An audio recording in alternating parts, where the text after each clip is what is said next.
अपने स्टडी का पर्पस जब आप नॉलेज हासिल करना, उस नॉलेज से अपने माइंड को डेवलप करना, ये हो जाए तब डिफरेंस हो। मार्क्स के बेसिस पे कोई डिफरेंस नहीं है। आप ऐसे बहुत सारे लोगों का एग्जांपल सुने होंगे जो कॉलेज ड्रॉप आउट है, स्कूल ड्रॉप आउट है, लेकिन करियर में बहुत आगे बढ़ गए। वजह क्या है? बढ़ जाओ। वजह क्या है? उनका माइंड क्लियर था, वो किसी चीज में एक्सपर्टीज रखते थे, इसका डेवलपमेंट हो रहा था। ज्यादातर यहाँ के स्टूडेंट के साथ प्रॉब्लम ये है ना कि हमारा माइंड डेवलप नहीं हो पाता, हम बस एक भीड़ के का हिस्सा रहते। सब लोग जा रहा है तो हम भी चले जा रहे हैं। खुद का कोई चॉइस नहीं है, खुद का कोई डेवलपमेंट नहीं है, हमको क्या हासिल करना है। सब्जेक्ट पढ़ रहे हैं तो क्यों पढ़ रहे हैं, क्या सीखेंगे। असल में हमको यही इसी डायरेक्शन में आना है कि हम जो कोर्सेज पढ़ रहे हैं, जो सब्जेक्ट चूज कर रहे हैं, उसके पीछे कुछ रीजन होगा। और अगर सिर्फ हमारे लिए यही है तो फिर हमको ढूंढना पड़ेगा कि हम बने किस लिए, क्या कर सकते हैं, क्या टैलेंट है मेरे अंदर। और दैट टैलेंट, उस टैलेंट को आपको डिस्कवर करना होगा। अभी से स्टार्ट कर लीजिए डिस्कवर। और ट्वेल्थ खत्म होते होते तक डिस्कवरी हो जाना चाहिए कि आप चार्टर्ड अकाउंटेंट बनने वाले हो, बैंक में जाने वाले हो, कोई और जॉब फील्ड में जाओगे, बिजनेस करोगे, क्रिएटर बनोगे, वट एवर, कंटेंट क्रिएशन करोगे, क्या करोगे, ये at the end of the 12 mind clear हो जाना चाहिए, along with the knowledge that you are getting. जो सब्जेक्ट पढ़ेंगे, क्यों पढ़ रहे हो, उसके ऊपर नॉलेज हासिल करने के साथ साथ माइंड सेट आपका ट्वेल्थ के एंड तक क्लियर हो जाना चाहिए कि हमको इस फील्ड में जाना है। अभी क्लियर हो गया तो बहुत अच्छी बात। ठीक है। और किसका फर्स्ट क्लास है? कौन से स्कूल से हो? इंग्लिश मीडियम था या हिंदी मीडियम? बिहार बोर्ड था। इंग्लिश ठीक ठाक है या एकदम वीक है? जो है वो बोलना है। वो पूछने के पीछे रीजन ये नहीं होता है, आपको अपनी कमियां पता होनी चाहिए। ठीक है ना? इसको कहते हैं, आप लोग भी सीख लीजिए, इसको कहते हैं सोट एनालिसिस। क्या बोलते हैं? SWOT। S stand for strength, मतलब हम किस किस चीज में अच्छे हैं, उनको मालूम होना चाहिए। W स्टैंड फॉर वीकनेसेस, मेरा कौन कौन सा पोर्शन खराब है, किस किस सेक्शन में हम परफॉर्म अच्छा नहीं करते। अब इन दोनों को इवेलुएट करके हमको मालूम होना चाहिए कि मेरे लिए आगे करियर में क्या क्या स्कोप है, और जिस चीज को हम चूज करेंगे उसमें मेरे लिए क्या क्या रिस्क है। क्या मेरे पास पैसे होंगे कि नहीं होंगे, फाइनेंशियल रिस्क है कि नहीं है। ठीक है। या कोई ऐसा पेपर तो नहीं है जो कि मेरे लिए डिफिकल्ट है। This are all risk, evaluate करना पड़ेगा। ठीक है। तो यहाँ पर आपको कोई, ये जो सब्जेक्ट हम पूछ रहे हैं ना कि इंग्लिश कैसा है, ठीक ठाक है, समझ लेते हो, समझते हो, समझ पाते हो, लिख लेते हो, बस काफी है। बाकी तो यहाँ आपको पता ही नहीं चला कि आपका थोड़ा थोड़ा इंग्लिश सीखी, जिनको नहीं आता उनको। यहाँ ठीक है। तो पहले से माइंड मेकअप करना है कि हम लोग अकाउंट्स के साथ साथ इंग्लिश भी सीखते हुए चले। ठीक है। सेंटेंसेस लिखेंगे इंग्लिश में, उसका मीनिंग सुनेंगे, याद रखेंगे, पता चलता रहेगा, रीडिंग का हैबिट डालेंगे तो आपका ये सब ऐसा हो जाएगा कि आप खुद भी नहीं सोचेंगे। एक स्टूडेंट है, के बारे में बता दें आपको, अभी केस आई है रेलवे में। वो जब आया था ना, किस टाइम पे, मुझको लगता है कि जब हमने पढ़ाना स्टार्ट किया था 2009 में, तो 2010 के बैच का स्टूडेंट था, 2010 के बैच।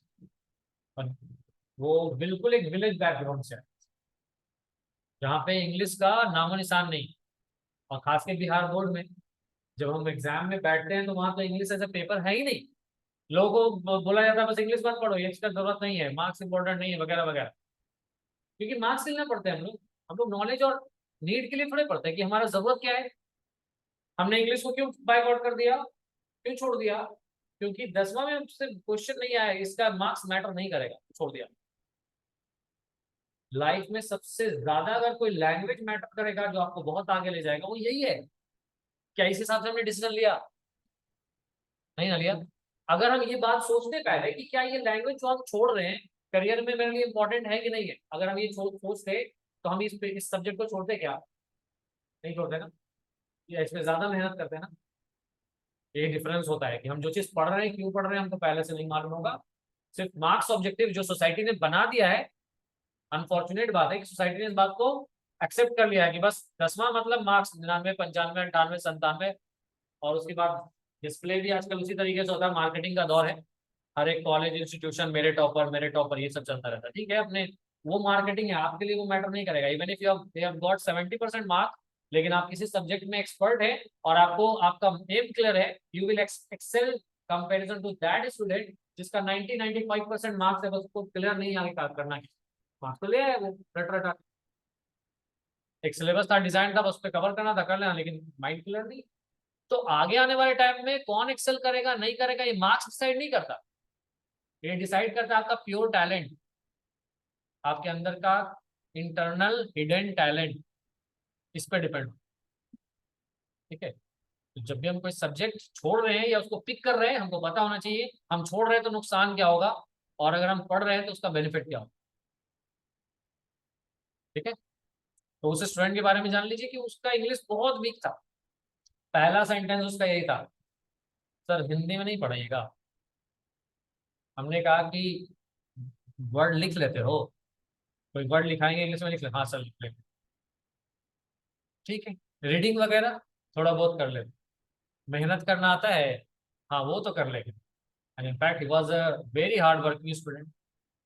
तो हमने उसको कहा देखो इंग्लिश अभी यहाँ पे चाहो तो छोड़ सकते हो, तो हम हिंदी में पढ़ेंगे, चाहो तो छोड़ सकते हो, सब्जेक्ट सीख जाओगे तो फिर आप करियर में आगे बढ़ोगे, पता ये चलेगा कि आपको भी ये कौन सा आता है, आपके सामने वाला बंदा को भी कौन सा आता है, एक जॉब पोजीशन है, ये आपके आपके अंदर एक कमी है, क्या कमी है, आप इंग्लिश में लिख नहीं सकते हो, एप्लीकेशन ईमेल वगैरह नहीं लिख सकते हो, समझ नहीं पाते हो इंग्लिश में बात, और दूसरा समझ जा रहा है, उसका अकाउंट थोड़ा वीक है आपके कंपैरिजन में, पता है प्रायोरिटी किसको मिलेगा, किसको मिलेगा, हालांकि आपका अकाउंट्स बहुत अच्छा है, लेकिन कम्युनिकेशन वाला प्रॉब्लम है, अकाउंट्स वो सीख जाएगा काम करते करते,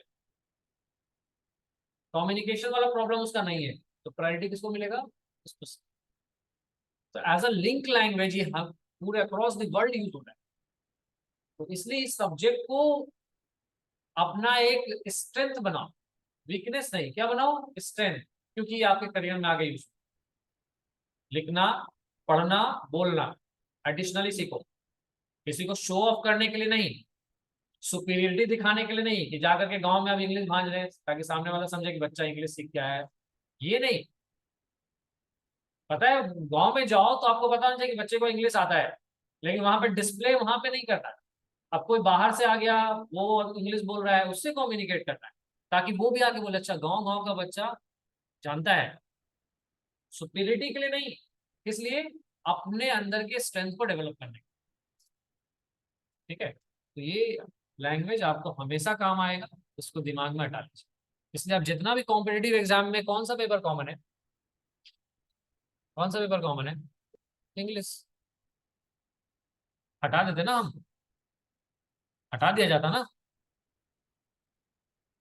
इस ट्रैप में कभी मत फंसना, हम बिहार बिहार के स्टूडेंट लोग के साथ ना एक प्रॉब्लम है कि हम एक ट्रैप में अटक जाते हैं, क्या, हमको एक फ्रॉड फील कराया जाता है, हिंदी है हम वतन है, बिल्कुल हिंदी हमको आता है, मेरा नेटिव लैंग्वेज है, उसमें हम एक्सेलेंस हासिल करेंगे, लेकिन प्रॉब्लम क्या है, जब हम इसको अपनी आइडेंटिटी बना के दूसरी लैंग्वेज को बोलते हैं इसकी जरूरत नहीं, वहां पे हम फॉल्टर करते हैं, और यहाँ देखो क्या हो रहा है, ये नैरेटिव सेट किया जाता है इसीलिए कि बहुत सारे स्टूडेंट जिनको जिनका माइंड को डाइवर्ट किया जा सकता है वो इसको छोड़ दें, why are we behind, Bihar के स्टूडेंट्स क्यों पीछे हैं, क्या रीजन है, एक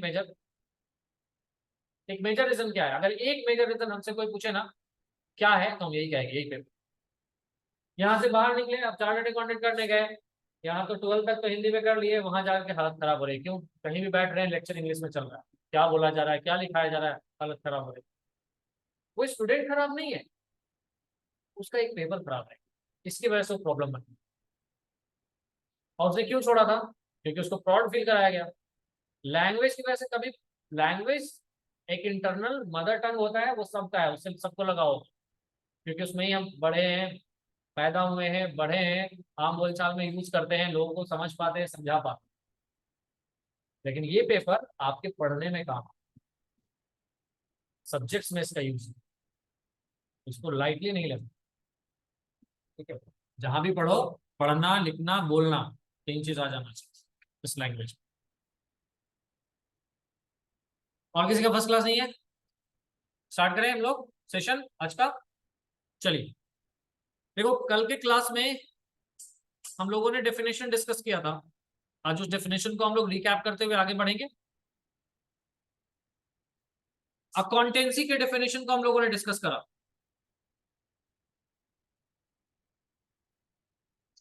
अकाउंटेंसी है क्या?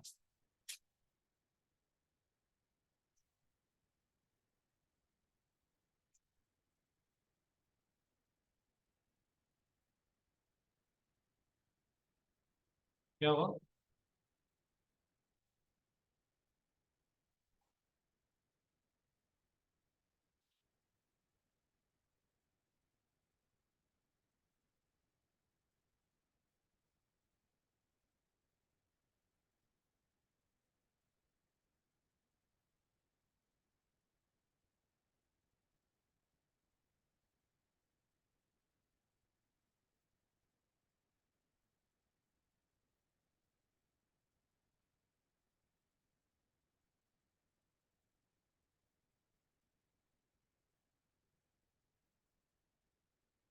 एक सब्जेक्ट का इंपॉर्टेंस तो आपको बता दिया गया, कहाँ काम आएगा? आपको आगे हायर स्टडीज में काम आएगा, जॉब फील्ड में काम आएगा, लिंक लैंग्वेज के तौर पे इस्तेमाल होगा, इसलिए उसको सीखो। अब ये जो सब्जेक्ट हम लोग पढ़ने वाले हैं अकाउंटेंसी, क्यों सीखने वाले हैं? इसको पढ़ के हम लोग सीखेंगे क्या? कोई भी बिजनेस, उसका हिसाब किताब हमको रखना आ जाएगा। समझ रहे हो? और हिसाब किताब रखना बहुत इंपॉर्टेंट मैटर है। बहुत सारे बिजनेसेस पता है क्यों फेल करते हैं? हिसाब किताब ना होने की वजह से। करते क्या है, पूंजी लगाया, इन्वेस्टमेंट करा, बिजनेस स्टार्ट किया, और जैसे खर्चा चलता रहता है खर्च करते चले जा रहे हैं। इनकम हो रहा है, खर्च भी हो रहा है, लेकिन मॉनिटरिंग नहीं है, असेसमेंट नहीं है, रिकॉर्डिंग नहीं है ट्रांजैक्शन का। तो हो क्या रहा है, पता ये चला कि एक टाइम पे आपने खर्च इतना कर दिया कि आपकी पूंजी खत्म हो, है ना? खर्च ज्यादा की लगा कि बिजनेस तो स्टैब्लिश कर लिया, पैसा तो आ ही रहा है, चलो करते हैं। हर शौक पूरा करते करते करते पता चला बिजनेस खत्म, अचानक से ऐसा कैसे हो गया? तो जरूरी है हमारे लिए क्या रखना? हिसाब किताब। हर बिजनेस के लिए इंपॉर्टेंट हो जाता है कि वो अपने बिजनेस ट्रांजैक्शन के ट्रांजैक्शंस को रिकॉर्ड करें। अब रहा सवाल कि इसके लिए सब्जेक्ट सीखना होगा। अब सोचो, एक एग्जाम, एक थोड़ा सा माइंड में कॉन्सेप्ट क्लियर करो कि अभी देखो ये सब्जेक्ट बहुत सारे लोग नहीं जानते, नहीं जानते ना। लेट अस जस्ट हिपोथेटिकल सिचुएशन कि सब लोगों को ये सब्जेक्ट मालूम है, सबने इतना पढ़ा है, 12th पास आउट है, और ज्यादातर लोगों ने इसको एज ए सब्जेक्ट पढ़ा है। तो अब बताओ कि ऐसे लोग जब बिजनेस करेंगे तो अच्छे से हिसाब किताब रखेंगे अपने बिजनेस का कि नहीं? उनको किसी इंप्लॉइज को रखने का जरूरत पड़ेगा अलग से? नहीं पड़ेगा ना। ये काम वो खुद से कर लेंगे, अच्छे तरीके से कर लेंगे, तो उनका बिजनेस चांसेस है कि ज्यादा बेटर तरीके से वो चला पाएंगे, हाँ या ना? ज्यादा बेटर तरीके से चला पाएंगे, है कि नहीं? लेकिन जब ये सब्जेक्ट नहीं आता तो क्या होता है? आप देख लीजिए, आपके आस पड़ोस का मोदी दुकान कैसे चलता है? हिसाब किताब होता है क्या उसके पास? एक छोटा सा वो डायरी रखता है, बस इतना याद रखने के लिए किसको उधार दिया, किससे कितना पैसा लेना है, बस दैट्स इट। चल जाता है उसका काम, है ना? उसमें से भी कुछ बिजनेसमैन तो होते हैं कि वो बहुत लिमिटेड पैसा इस्तेमाल करते हैं पर्सनल के लिए, तो उसका बिजनेस धीरे धीरे क्या हो जाता है, ग्रो कर जाता है। इसलिए वो डर डर के हर जब करते हैं ना वो सोचते हैं। क्यों? क्योंकि उनको पता है उनको ग्रो करना है बिजनेस में, और अगर बहुत ज्यादा खर्च करने लगेंगे तो इन्वेस्टमेंट निकल जाएगा, कैपिटल निकल जाएगा, बिजनेस डाउन हो जाएगा, खत्म हो जाएगा। इससे तो बचना है सिचुएशन से। बहुत सारे बिजनेसमैन स्टार्ट करते हैं शॉप, खर्चा बढ़ाते चले गए, खत्म हो गया। बाद में रियलाइज हुआ कि अब तो कैपिटल ही नहीं, और हर बार तो कर्जा मिलना नहीं। पहली बार बिजनेस अगर स्टार्ट करे, अपनी पूंजी लगाए तो ठीक है, दूसरी बार कर्जा मिल जाएगा, उसके बाद डूबेगा तो कोई कर्जा देने वाला नहीं होता। ठीक है, और सबको ही अंबानी अडानी नहीं है कि बैंक चला जाएगा और बैंक वाले मैनेजर बोलेंगे आइए साहब, आपके लिए तो पूरा बैंक है।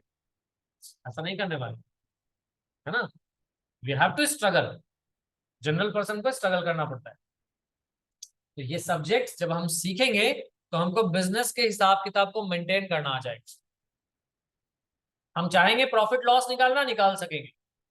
हम चाहेंगे फाइनेंशियल पोजीशन जानना, ये जानना कि हम हमारा बिजनेस आगे चलेगा कि नहीं चलेगा, तो हम इस सब्जेक्ट के जरिए वो बात भी जान सकते। समझा गया? ये सब्जेक्ट क्या है, क्यों पढ़ रहे हैं हम लोग, क्या आना चाहिए हमको, एग्जाम में मार्क्स तो आ ही जाएगा। क्या आना चाहिए इन रियलिटी? मार्क्स आना चाहिए या हमको अकाउंट समझ आ जाना चाहिए, हिसाब किताब समझ आना चाहिए? क्या आना चाहिए? अकाउंट समझ आना चाहिए। अगर ये आ गया तो मेरा माइंड ग्रो कर गया ना। मार्क्स थोड़ा कम भी आ जाएगा तो फर्क नहीं पड़ेगा, क्योंकि आप रियल वर्ल्ड से डील करने के लायक बन गए, प्रॉब्लम सॉल्व करने के लायक बन गए। और मार्क्स आ गया, सब्जेक्ट आ ही नहीं रहा। मार्क्स तो 50 नंबर बिहार बोर्ड बोलता है और ले जाओ। 50% of the marks is objective question से आता है। और ऑब्जेक्टिव क्वेश्चन का आंसर आप लोग कैसे करते हो हमको बताने की जरूरत है क्या? स्कूल में भी दिए होगे ऑब्जेक्टिव का, ऐसे पढ़ोगे उसे समझ लिया 15 नंबर का कितना पूछा जाए, उसको रोक भी नहीं सकता कोई। जेस्चर्स और पोस्टर्स को अब हर टाइम पे थोड़ी ना टीचर एक एक को देख रहा है कि कौन क्या कर रहा नहीं कर रहा है। और अगर कोई कहेगा भाई ठीक से बैठो, नहीं कहा जा सकता होगा। बात समझ आ रहा है? यानी ऑब्जेक्टिव क्वेश्चंस में एक benefit of the dot student के पास आता है कि 50% मार्क्स तो आपका आ जाना है एक दूसरे से हेल्प लेकर। तो फर्स्ट डिवीजन आने का तो फुल गारंटी हो गया। 10 नंबर ना ला सकते हो बाकी क्वेश्चन का आंसर करके। और उसमें भी देखो, ये बिल्कुल आयरनी है कि जो अकाउंट्स में जो क्वेश्चन आते हैं ना, वो थ्योरी भी अच्छा खासा पूछ लेते हैं। यानी 50 में 20 25 20 25 30 नंबर का थ्योरी भी कभी कभी पूछ लेते हैं, 20 से 30 नंबर। लो, वो तो रट रट आके पास हो जाना। तो पास करना कोई मैटर नहीं, कोई इंपॉर्टेंट नहीं, तुरंत हो जाओगे। जो नहीं पढ़ेगा वो हो जाएगा, साल भर खेलेगा ना वो, घूमेगा फिरेगा टाइम पास करेगा, वो भी पास हो जाएगा। लेकिन डिफरेंस स्टूडेंट जो क्लास अटेंड कर रहे हैं और जो नहीं पढ़ रहे हैं उनके बीच इस चीज का होना चाहिए, नॉलेज। अगर आपने 60 नंबर भी लाया, 80 मार्क्स भी लाया और किसी और ने 90 मार्क्स लाया, उसने नहीं पढ़ के लाया और आपने पढ़ के लाया, तो आपके अंदर वो नॉलेज दिखना चाहिए। वैसे तो अच्छे से पढ़ोगे कोई भी सब्जेक्ट ना, तो 99 100% स्कोर कर सकते। डोंट थिंक कि हम पढ़ करके कम मार्क्स लाए। अच्छे से पढ़ेंगे तो मार्क्स तो यूं आएगा, बिना रटे पढ़ेंगे, समझते हुए पढ़ेंगे। और प्लस उस सब्जेक्ट का हमारा यूज होगा लाइफ में, वो अलग। तो अकाउंटेंसी का इस सब्जेक्ट का डेफिनेशन देखो, एक प्रैक्टिकल सेंस में यहाँ पे दिया गया है। अलग अलग डेफिनेशन का मतलब क्या होता है? जिस चीज के बारे में पूछा गया है आप उसको एक्सप्लेन कर दें अपने वर्ड से, यही है ना डेफिनेशन का मतलब। तो अकाउंटेंसी को अगर हमें डिफाइन करना हो तो हम कैसे डिफाइन करेंगे? हम कहेंगे एक प्रैक्टिकल वर्क है, प्रैक्टिस है। किस चीज का? कह रहा है बिजनेस ट्रांजैक्शन को रिकॉर्ड करने का, क्लासिफाई करने का, समराइज करने का और उस पर रिपोर्ट तैयार करने का। बिजनेस ट्रांजैक्शन किस बुक में रिकॉर्ड करेंगे? बिजनेस ट्रांजैक्शन को किस बुक में क्लासिफाई करेंगे? देखो, ये फर्स्ट चैप्टर सीखोगे तुम और ये सेकंड चैप्टर सिखाएंगे। और बिजनेस ट्रांजैक्शन को समराइज करने के लिए क्या प्रिपेयर करेंगे? ये 3 फंडामेंटल टॉपिक है, बेसिक। अगर ये नहीं आता, अकाउंट्स नहीं आता।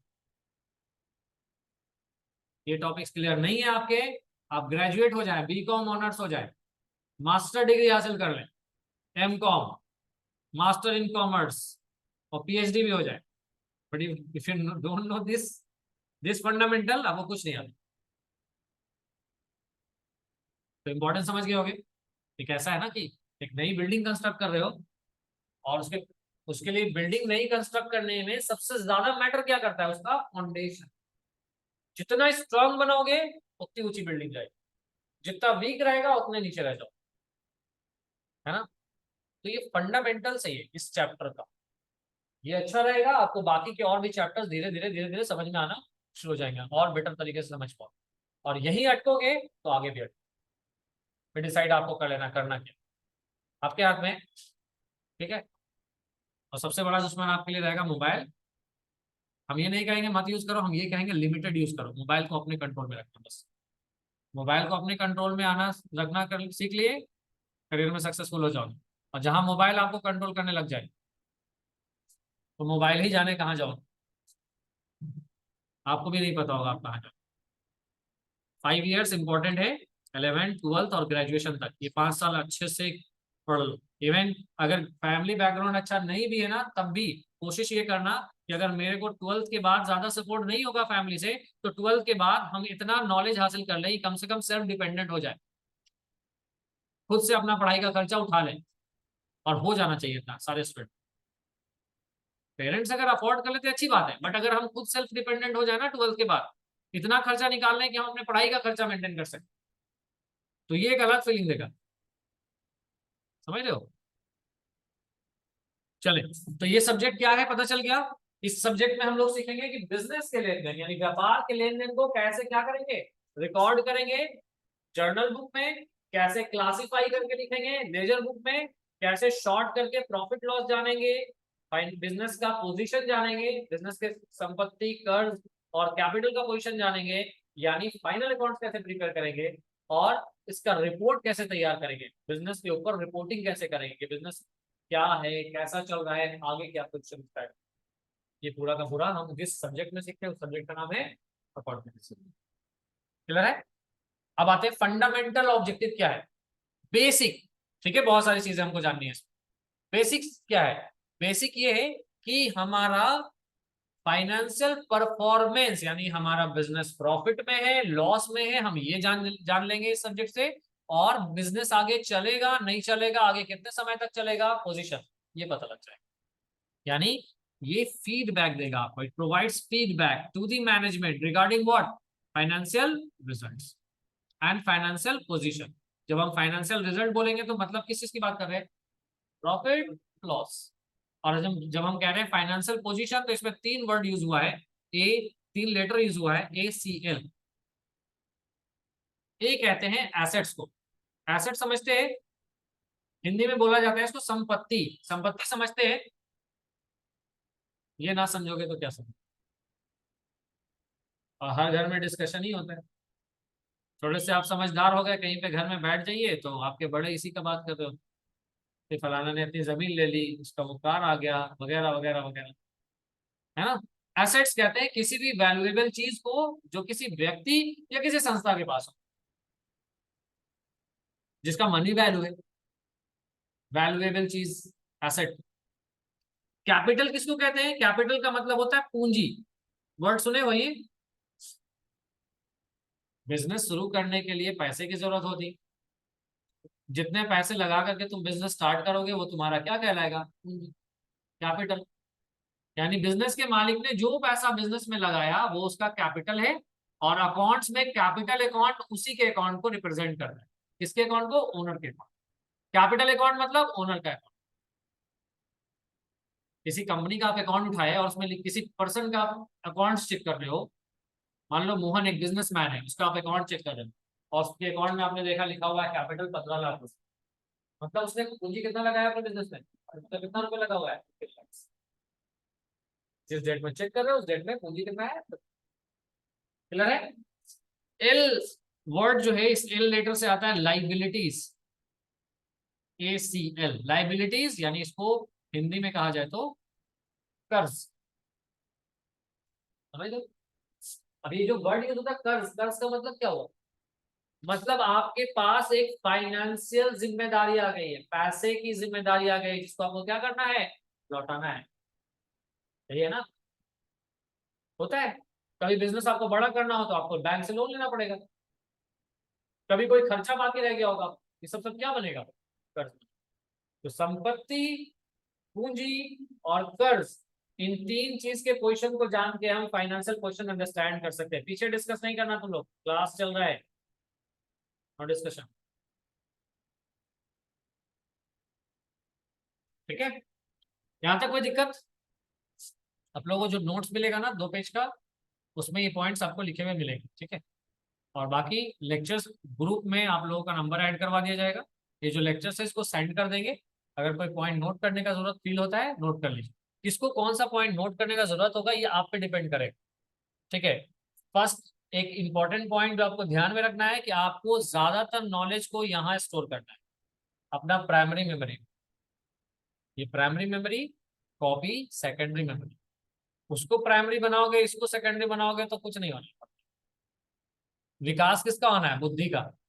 कॉपी का विकास करे क्या फायदा, कॉपी केजी के भाव में बिक जाएगा और उतना पैसा भी नहीं मिलेगा जितना पैसा लगाया होगा पेन और पेपर में, मिलता है क्या उतना पैसा। लेकिन जो नॉलेज यहाँ स्टोर करोगे ना वो काम आएगा, ठीक है। तो ये 2 बेसिक ऑब्जेक्टिव हो गया। बातें हम लोग इसी में एक पॉइंट डिस्कस कर लें, तो बहुत सारा वर्क है ना अकाउंटेंसी में, रिकॉर्ड करना, क्लासिफाई करना, फाइनल अकाउंट बनाना, रिपोर्टिंग तैयार करना, रिपोर्ट को लोगों तक पहुंचाना, ये सब सब अकाउंटेंसी का में इंक्लूड किया जाता है। अगर हम इसमें ये सिर्फ ये दो वर्क ले लें, रिकॉर्डिंग और क्लासिफाई, यानी जर्नल और लेजर, ये दो बुक मेंटेन करना अगर हम ले लें तो इसको हम क्या बोलेंगे, बुक कीपिंग। समझ गए? यानी ये कह सकते हैं अकाउंटेंसी एक बड़ा सर्किल है, एक बड़ा स्क्वायर या बड़ा सर्किल, उसके अंदर जो छोटा सर्किल है वो क्या होगा, बुक कीपिंग। बुक कीपिंग का एक हिस्सा है, अकाउंटेंसी का एक हिस्सा है क्या, बुक कीपिंग। जहां हम बुक कीपिंग में क्या सीखेंगे, दो बुक्स मेंटेन करना, जर्नल, क्लियर है? बुक कीपिंग डेफिनेशन है। देखो डेफिनेशन का मतलब हमने सीधे सीधे ये बताया कि जो जिस चीज के बारे में पूछा जाए आप उसको ऐसे एक्सप्लेन कर दो कि सामने वाला समझ जाए कि वो है क्या। अब डेफिनेशन इंग्लिश का लंबा चौड़ा बोल दे, खुद भी ना समझ रहे, रट करके बोल तो दिया है, सामने वाले को भी लगा कि अच्छा ये चतुर है, चतुर सिंह रामलिंगम, यही नाम था ना 3 इडियट, रटने वाले का। उस मूवी में एक चीज दिखाया गया आपको कि बिना रटे समझोगे तो क्या हो, ये मैसेज था उस मूवी। समझ के पढ़ो, हिडन टैलेंट को जानते हुए पढ़ो, पर्पसफुल पर्पस लेकर के आगे बढ़ो, तो उस पढ़ाई का मतलब है, पढ़ने में मजा आएगा, क्लास जाने का मन करेगा। ठीक है, तो ये बुक कीपिंग का डेफिनेशन है। इसको अगर हम डिफाइन करना चाहें तो हम क्या लिखेंगे, हम कई तरीके से बोल सकते हैं। हम ये सीधा सीधा बोल सकते हैं कि जर्नल और लेजर, ये दो बुक में ट्रांजैक्शंस को डिटेल से रिकॉर्ड कर लेना क्या है, कीपिंग कह सकते हैं। सही होगा। लेकिन हम कोशिश ये करेंगे कि हम लोग ऐसे डिफाइन करना कि ज्यादातर बात आ जाए, एक एक पॉइंट आ जाए, कुछ छूटे नहीं। अच्छा डेफिनेशन क्या होता है कि उसके बारे में आप हर पॉइंट बता दो अपने डेफिनेशन। ठीक है, तो देखो यहाँ पे एक डेफिनेशन लिया गया, बिजनेस ट्रांजैक्शंस को और इवेंट्स को, किसको, बिजनेस ट्रांजैक्शन और इवेंट, व्यापार के लेन देन और इवेंट को सिस्टमैटिकली रिकॉर्ड करना, एक ऑर्डर में रिकॉर्ड करना, एक सेट ऑफ बुक में रिकॉर्ड करना, मनी के टर्म्स में रिकॉर्ड करने का पूरा प्रोसेस क्या कहलाता है, तो एक ऐसा प्रोसेस जिसमें हम बिजनेस के लेन देन को, बिजनेस के इवेंट्स को सिस्टमैटिकली रिकॉर्ड करते हैं, एक ऑर्डर में रिकॉर्ड करते हैं, एक सेट ऑफ बुक्स में रिकॉर्ड करते हैं, मनी के टर्म्स में रिकॉर्ड करते हैं, ये क्या कहलाता है, ये प्रोसेस पूरा। मतलब दिमाग में क्लियर हो गया कि बिजनेस का लेन देन होगा, उसको हमको करना क्या है, रिकॉर्ड करना है। कहाँ रिकॉर्ड करना है, सेट ऑफ बुक्स, बुक का नाम जर्नल, लेजर, इन दो बुक में रिकॉर्ड करना है। कैसे रिकॉर्ड करना है, तो कह रहा है सिस्टमैटिकली, इसका मतलब हमको सिस्टम सीखना पड़ेगा। सिस्टम का नाम क्या है, डबल एंट्री सिस्टम। कौन से सिस्टम को फॉलो करेंगे, डबल एंट्री। अब ये सिस्टम क्या है आगे बताएंगे। फिर कह रहा है एक ऑर्डर में रिकॉर्ड करना पड़ेगा। कौन सा ऑर्डर आ रहा है, क्रोनोलॉजिकल ऑर्डर। नाम बहुत टेढ़ा है, मीनिंग बहुत सिंपल है, क्रोनोलॉजिकल ऑर्डर मतलब क्या है। देखो इस वर्ड को अमित शाह ने दिमाग में बिठाया सके, क्रोनोलॉजी समझिए, मतलब क्या है, डेट और टाइम का सीक्वेंस समझ। सीधी सी बात, आपसे अगर ये पूछे ना कि अगर मान लो आप बिजनेस के कंटेंट हो और आपको लेन देन को अपने बुक में रिकॉर्ड करना है, कैसे रिकॉर्ड करोगे, जो लेन देन पहले हुआ वो पहले लिखोगे या बाद वाले को पहले लिखोगे, तो पहले हुआ पहले लिखेंगे। यानी हम टाइम और डेट को फिगर करेंगे, कंसिडर करेंगे। जब हम बिजनेस के लेन देन को बुक पे लिखेंगे तो हम डेट और टाइम वाइज रिकॉर्ड करेंगे। इस डेट और टाइम वाइज के सीक्वेंस को क्या बोलेंगे, क्रोनोलॉजिकल ऑर्डर। समझ आ गया? अब आगे चलिए, सेट ऑफ बुक्स तो हमने डिफाइन कर दिया, किस सेट ऑफ बुक्स में लिखेंगे, जर्नल और लेजर। किस टर्म में, मनी, क्यों, क्यों मनी के टर्म्स में, क्या मेजरमेंट करने का एक यूनिट सिर्फ मनी है, चीजों को मेजर करने के लिए हम सिर्फ मनी ही इस्तेमाल कर सकते हैं, वैसे तो कई सारी चीजें इस्तेमाल कर सकते हैं। आप मार्केट में जो भी लोग बिजनेस करते हैं, मेजर करने के लिए कोई चीज लीटर में, कोई चीज केजी में, कोई चीज मीटर में मेजर होता है कि नहीं होता है, कोई चीज पीसेज में मेजर होता है कि नहीं होता है। लेकिन हम मनी में क्यों, money is the common measurement unit. Money में क्यों, क्योंकि मनी कैसा यूनिट है, कॉमन मेजरमेंट यूनिट है। किसी भी चीज को आप किससे मेजर कर सकते हो, मनी में कर सकते हैं ना। इसीलिए क्या फॉलो करते हैं हम लोग, मनी मेथड। Result clear? तो अब आ जाए कि बुक कीपिंग का मतलब क्या हो गया, बिजनेस लेन देन को जर्नल में, लेजर में डबल एंट्री सिस्टम के अकॉर्डिंगली डेट और टाइम वाइज रिकॉर्ड करने को, मनी के टर्म्स में रिकॉर्ड करने के प्रोसेस को क्या बोलेंगे हम? ओके, ये हुआ डेफिनेशन जो आपको प्रैक्टिकली समझ आ गई। ठीक है, अब आगे चलिए। इसमें एक वर्ड यूज हुआ है ट्रांजैक्शन और एक वर्ड यूज हुआ है इवेंट। ट्रांजैक्शन का मतलब होता है लेन देन। भूल जाओ क्या लिखा हुआ है। लेन देन का मतलब कितने पार्टी होंगे उसमें? दो होंगे ना। लेन देन के लिए दो लोग चाहिए, एक खरीदने वाला और दूसरा। अब इन दोनों के बीच लेन देन को लेकर के क्या होगा? आपस में एग्रीमेंट होगा, है ना। किस चीज का एग्रीमेंट होगा? एक व्यक्ति कोई चीज देगा और दूसरा व्यक्ति उसके बदले कुछ देगा, यानी एक्सचेंज होगा। क्या होगा? एक्सचेंज। किस चीज का एक्सचेंज हो सकता है? तीन चीज है जिसका एक्सचेंज हो सकता है। Goods, service, financial instrument. Goods तो समझ आता है, कपड़े का बिजनेस में कपड़ा गुड्स हो गया, है ना। ग्रोसरी शॉप में ग्रोसरीज क्या हो गया? गुड्स हो गया, है ना। कार शोरूम में कार क्या हो गया? गुड्स हो गया। समझ आ रहा है? सर्विसेज का एग्जांपल,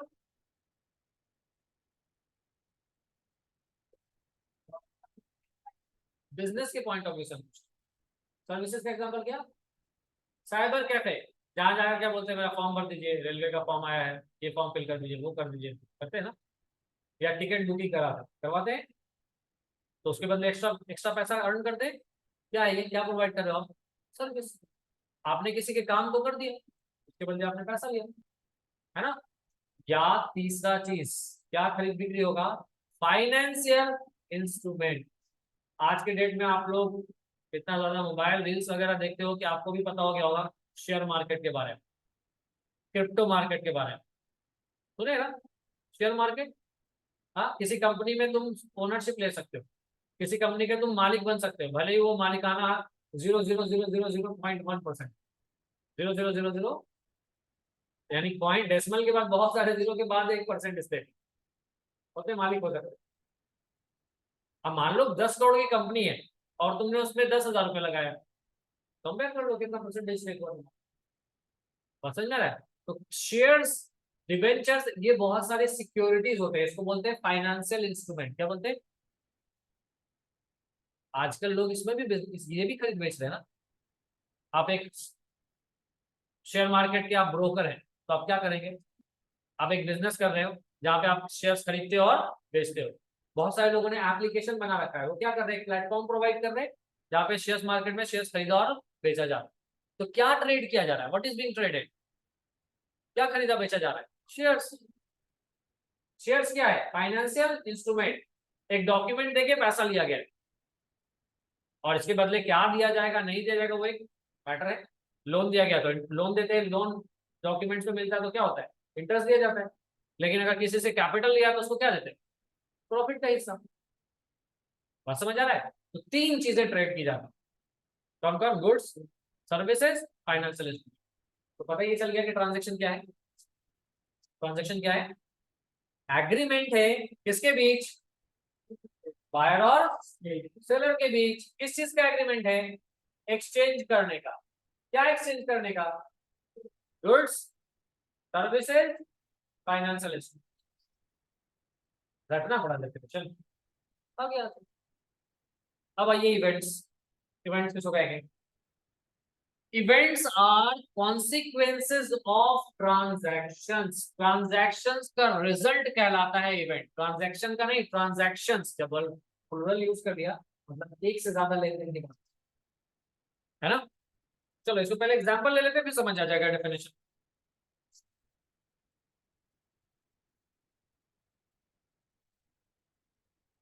अपने बिजनेस में आपने क्या करा है? गुड्स खरीद के लाया है, कितने का? 10,000। और आपने एक ट्रांजेक्शन ये हो गया, आपने क्या करा? 50% ऑफ गुड्स बेच दिया, ये दूसरा ट्रांजेक्शन हुआ। तो ये तो रिकॉर्ड होगा ही, ये भी रिकॉर्ड होगा। अच्छा, इन दोनों का कुछ रिजल्ट मिल रहा है आपके सामने? कोई रिजल्ट है सामने में? दो तो लेन देन हो गया, इसका कुछ रिजल्ट सामने में आ रहा है? क्या आ रहा है? 50% गुड्स बचा हुआ है, तो ये हुआ इवेंट। ये जो 50% गुड्स बचा हुआ है, ये तो कोई लेन देन नहीं ना हुआ है, ये तो दो ट्रांजैक्शन हुआ उसका रिजल्ट है। इसको भी रिकॉर्ड करना होता है। ट्रांजैक्शन का वैसा रिजल्ट जिसको आप मनी में मेजर कर सकते हो ना, उसको भी रिकॉर्ड करना है बुक्स में। इसको हम किस नाम से जानेंगे? लेन देन के नाम से नहीं जानेंगे, क्या जानेंगे? इवेंट्स। तो एक लाइन का डेफिनेशन क्या आया? Consequences of transactions, result of transactions क्या कहलाता है? इवेंट कहलाता है। दो या उससे ज्यादा लेन देन हो, उसका कुछ रिजल्ट मिल रहा है आपको जिसको आप मनी में मेजर कर सकते हो, वो भी रिकॉर्ड होगा। और इसको किस नाम से जानेंगे हम लोग? इवेंट्स के नाम से। तो बुक कीपिंग में हम ट्रांजैक्शन तो रिकॉर्ड करते ही है, क्या क्या रिकॉर्ड करते हैं? और इवेंट। यानी स्टॉक 50% बच गया ना, स्टॉक कितना बच गया है? 50% स्टॉक, यानी 5,000 का स्टॉक बचा हुआ है। तो अगर साल कंप्लीट हो रहा है और आपके पास बचा हुआ स्टॉक है, तो उसका भी क्या करोगे? ट्रांजैक्शन को रिकॉर्ड बुक में रखोगे। ट्रांजैक्शन क्या है, इवेंट क्या है, समझ आ गया? बुक कीपिंग क्या है, समझ आ गया? आगे चलेंगे। व्हाट्सएप नंबर सबका दिया हुआ है, लेक्चर सेंड करेंगे, नोट्स वगैरह बनाना होगा तो उसमें बना लेंगे, ठीक है? अब आइए, डेफिनेशन में आया था आपके, बुक कीपिंग के डेफिनेशन में क्या है था? हम लोग कोई सिस्टम फॉलो करते हैं, क्या नाम है सिस्टम का? Double entry. मतलब कितना एंट्री करना है? दो। कम से कम कितना एंट्री करना है? दो। अच्छा, ट्रांजैक्शन जो वर्ड है ना इंग्लिश में, उसका हिंदी क्या है? लेन देन। देखो हम लोग का लैंग्वेज में थोड़ा सा ज्यादा सा ट्रांजैक्शंस, यहाँ जो बोला लेन देन, तो खुद पता चल गया कितना साइड। कुछ आएगा कुछ जाएगा, कुछ मिलेगा कुछ देना पड़ेगा, वगैरह वगैरह। यदि हर एक लेन देन में कितने साइड होंगे? दो। आप मार्केट गए हो फर्नीचर खरीदने के लिए, तो बिना पैसा लेके जाओगे तो फर्नीचर मिल जाएगा? इंटेलिजेंट लोग भी बैठे हैं, बोलेंगे मिलेगा, दुकान दोस्त की दुकान पे उधार लेके आएंगे। तो चाहे आप कैश में खरीद के लाओ चाहे आप उधार लाओ, दो पक्ष इन्वॉल्व हो रहा है कि नहीं? अगर आपने कैश में खरीद के लाया है तो एक पक्ष इन्वॉल्व हुआ, एक साइड इन्वॉल्व हुआ फर्नीचर, दूसरा साइड इन्वॉल्व हुआ कैश। एक बढ़ा दूसरा घटा, यही हुआ ना? तो आप दोनों को रिकॉर्ड करेंगे। मेरे बिजनेस का फर्नीचर इतना बड़ा है, मेरे कैश इतना कम हुआ है, दोनों ही रिकॉर्ड करेंगे। अगर पैसा नहीं दिया, उधार लाए, तो आप लिखोगे बिजनेस का फर्नीचर बढ़ा है 10,000 और बिजनेस का कर्जा बढ़ गया है, मॉडर्न फर्नीचर हाउस का ड्यूज रह गया है कितना? 10। रिकॉर्ड करोगे ना दोनों से। अच्छा, आधा पैसा दे के लाया आधा उधार लाया, तब भी लिखोगे, क्या लिखोगे? 10,000 का फर्नीचर बढ़ा है, 5,000 रुपया कैश कम हुआ है, 5,000 रुपया उधार रह गया, 10,000 इधर भी 10,000 इधर। यानी डबल इंटरेस्ट सिस्टम ये बता रहा है कि हर एक ट्रांजैक्शन में कितने साइड्स इन्वॉल्व होंगे, कितने पक्ष होंगे? दो दो पक्ष होंगे। और डबल इंटरेस्ट सिस्टम के अकॉर्डिंग दोनों ही पक्ष को रिकॉर्ड कर। बस इस बात का ध्यान रहे कि अमाउंट वाइज दोनों साइड क्या होगा, किस तरीके से बराबर होगा? Amount wise.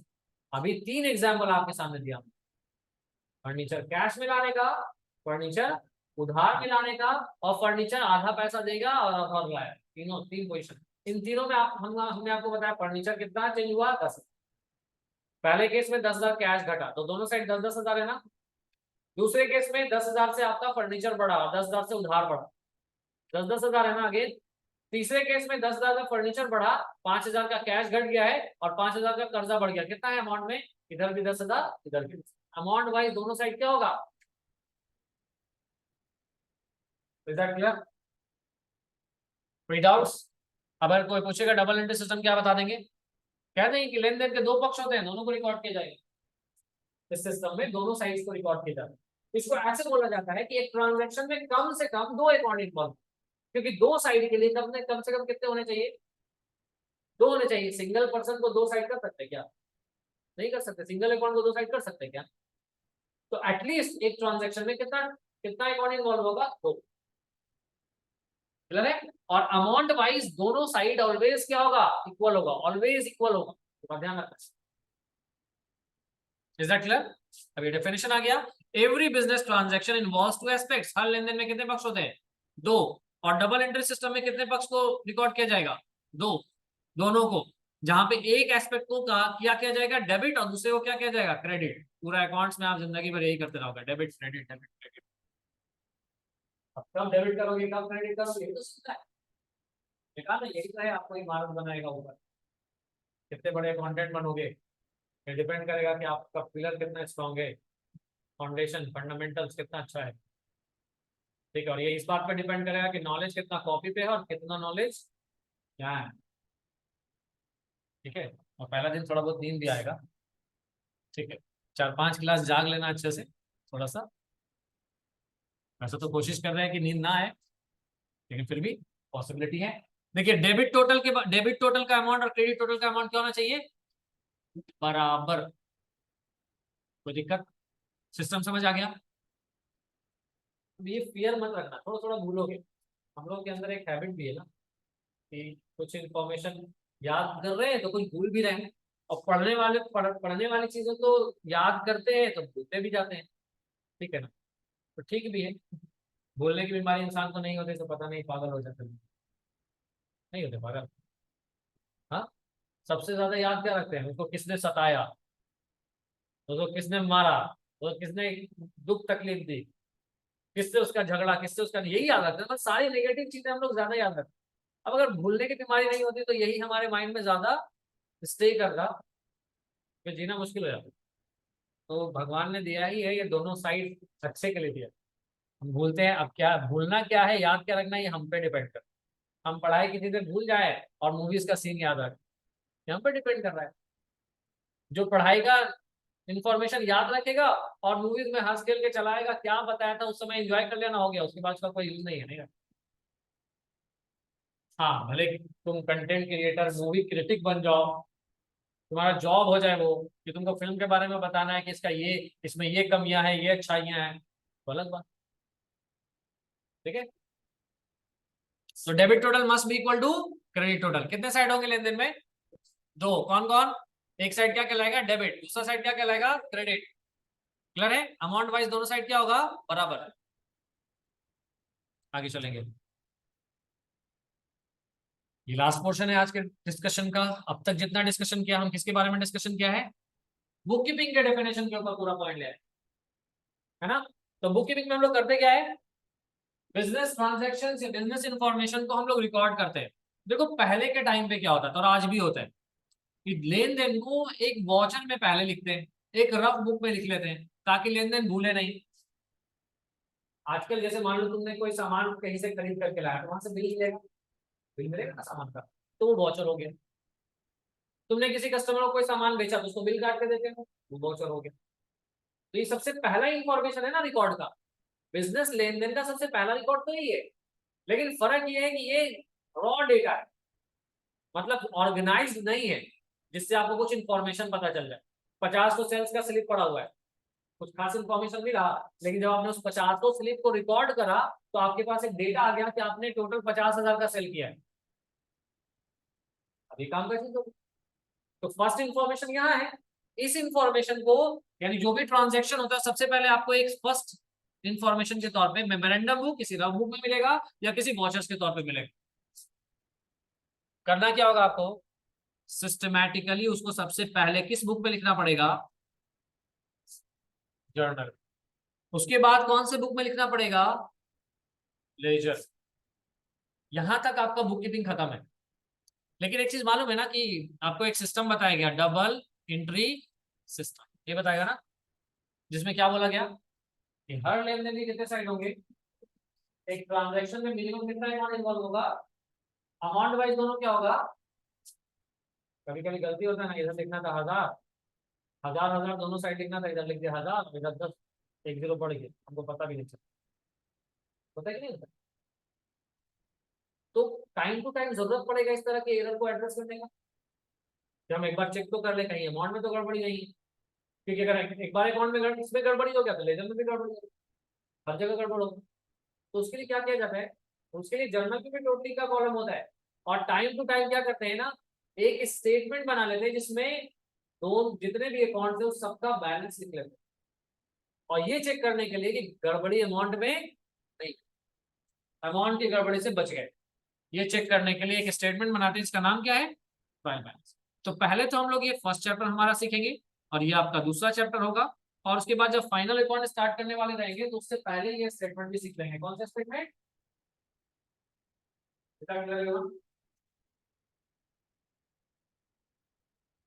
तो कौन सा टॉपिक सीखने के लिए तैयार हो जाओ? क्या स्टार्ट होने वाला है? जर्नल। ठीक है, ये पहला चैप्टर है जो हम लोग ऑफिशियली स्टार्ट करेंगे। अब रिकैप कर लीजिए, आज पढ़ा क्या क्या हम लोगों ने। डेफिनेशन जाना है अकाउंटेंसी का। क्या है ये? क्या है? एक प्रोसेस है। किस चीज का? लेन देन को सिस्टमैटिकली सेट ऑफ बुक्स में रिकॉर्ड करना, क्लासिफाई करना, समराइज करना, रिपोर्ट तैयार करना, उसको कम्युनिकेट कर लेना। इस पूरे प्रोसेस को हम क्या बोलते हैं? अकाउंटेंसी। ये जो प्रोसेस है और ये जो सब्जेक्ट है, इसका बेसिक पर्पस क्या है सीखने का? किसी भी बिजनेस का प्रॉफिट लॉस जान लेना, किसी भी बिजनेस का पोजीशन जान लेना। पोजीशन में क्या आया? Assets, capital, liabilities. ACL, asset, capital, liabilities. ACL याद रहेगा। इसके पोजीशन जान ले। एसेट यानी संपत्ति, कैपिटल यानी पूंजी, यानी ओनर का कितना लगा है, ये इस अकाउंट से पता चलेगा। और लायबिलिटीज यानी कर्ज। ये पोजीशन जान, ये दो बेसिक मकसद है। Performance, position. परफॉर्मेंस में प्रॉफिट लॉस, पोजीशन में एसेट्स, लायबिलिटीज, कैपिटल का। क्लियर?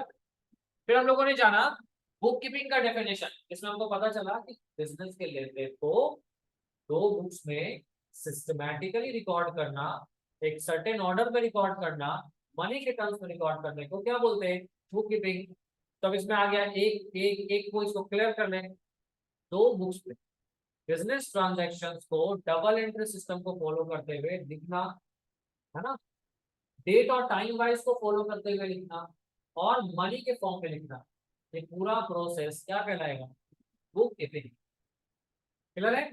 अच्छा, बिजनेस ट्रांजैक्शन किसको कहेंगे? एग्रीमेंट को। किसके किसके बीच हुआ? Buyer seller. किस चीज का एग्रीमेंट? एक्सचेंज करने का, आदान प्रदान करना होता है इसमें। क्या? Goods, services, financial instrument. Good service याद रहेगा, यहाँ क्या घुसा है? गुड सर्विस याद रहेगा, कॉमन है। क्या यहाँ डालना है? अब क्या है ना कि याद करते हैं ना हम लोग, तो हम लोग क्या करते हैं? Good service. फाइनेंशियल इंस्ट्रूमेंट कम ध्यान है, ज्यादा किस पे ध्यान देना? जो हमको याद रह रहा है आसानी से, उस पर ज्यादा ध्यान नहीं देना है। जो जिसके भूलने का चांसेस ज्यादा है, उस पर ज्यादा ध्यान देना याद करने का। स्टूडेंट के साथ उल्टा होता है, वो पढ़ रहे तो सबको इक्वली इंपॉर्टेंस दे देते, जबकि उसमें कुछ चीजें ऐसी रहेंगी जो आपको ऑटोमेटिकली याद हो जाएगा, और कुछ चीज, कुछ इन्फॉर्मेशन ऐसा होगा जिसको आपको याद करने में ज्यादा स्ट्रेस देना, और ये माइंड आपको बता देता है कि कौन सा टर्म भूल रहे हो। ठीक है, तो गुड्स, सर्विस और फाइनेंशियल इंस्ट्रूमेंट्स के आदान प्रदान को, जो बायर और सेलर के बीच इस तरीके का एग्रीमेंट होगा इनके आदान प्रदान का, तो क्या बोलेंगे? ट्रांजैक्शन। इवेंट क्या है? लेन देन का, एक से ज्यादा लेन देन का रिजल्ट, जिसको हम मनी में मेजर कर सकें, उसको क्या बोलेंगे? इवेंट। जैसे गुड्स खरीदा, गुड्स बेचा, कुछ हिस्सा स्टॉक का बच गया। ये जो बचा हुआ स्टॉक है क्या कहलाएगा? ये, इसको लेन देन की भाषा में क्या बोलेंगे? ट्रांजैक्शन नहीं बोलेंगे, इसको अकाउंट्स की भाषा में क्या बोलेंगे? इवेंट। अब बोलोगे सर एक आप और एग्जांपल दे दीजिए इवेंट का।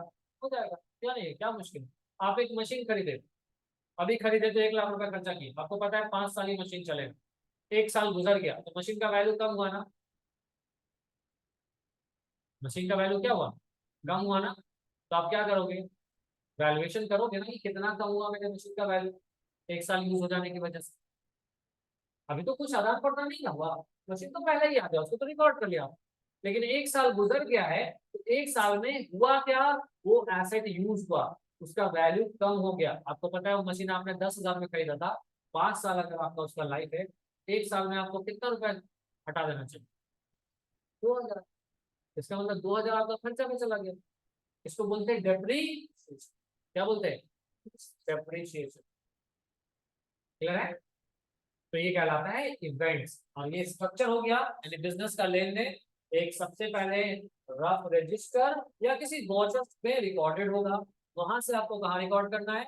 एक पहला मेन रजिस्टर में रिकॉर्ड करना है, उस रजिस्टर का नाम क्या रहा है? जर्नल। उसके बाद second register, second important register में रिकॉर्ड करना है, उसका नाम क्या रहा है?